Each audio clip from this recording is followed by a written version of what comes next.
ஆலயா cotton வேட்டிகள், ஷர்ட்டுகள், wedding celebration. மக்களவைத் தேர்தலில் எந்தெந்த கட்சிகள் எவ்வளவு வாக்கு விழுக்காட்டை பெற்றுள்ளன என்பதை தற்போது பார்க்கலாம்.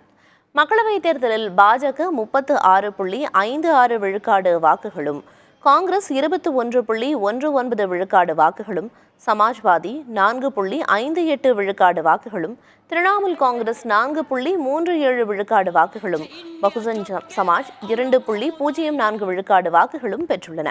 தெலுங்கு தேசம் கட்சிக்கு 1.98 விழுக்காடு வாக்குகளும், ராஷ்டிரிய ஜனதா தளத்திற்கு 1.57 விழுக்காடு வாக்குகளும், உத்தவ் தாக்கரே சிவசேனாவுக்கு 1.48 விழுக்காடு வாக்குகளும், ஷிண்டே சிவசேனாவுக்கு 1.15 விழுக்காடு வாக்குகளும் கிடைத்துள்ளன.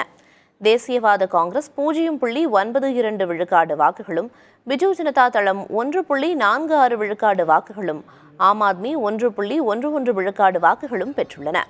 தமிழ்நாட்டில் வாக்கு விழுக்காட்டை பொறுத்தவரை திமுக 26.93 விழுக்காடு வாக்குகளையும், அதிமுக 20.46 விழுக்காடு வாக்குகளையும், பாஜக 11.24 விழுக்காடு வாக்குகளையும் பெற்றுள்ளன.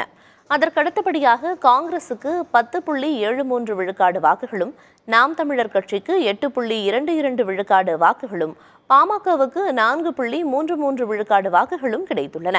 மேலும் தேமுதிகவுக்கு 2.59 விழுக்காடு வாக்குகளும், மார்க்சிஸ்ட் கம்யூனிஸ்ட் கட்சிக்கு 2.52 விழுக்காடு வாக்குகளும், இந்திய கம்யூனிஸ்ட் கட்சிக்கு 2.15 விழுக்காடு வாக்குகளும் கிடைத்துள்ளன.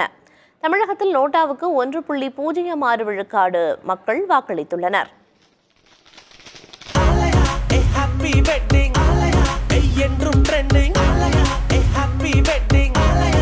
ஆலயா காட்டன் வேட்டிகள், ஷர்ட்டுகள், வெட்டிங் செலிப்ரேஷன்.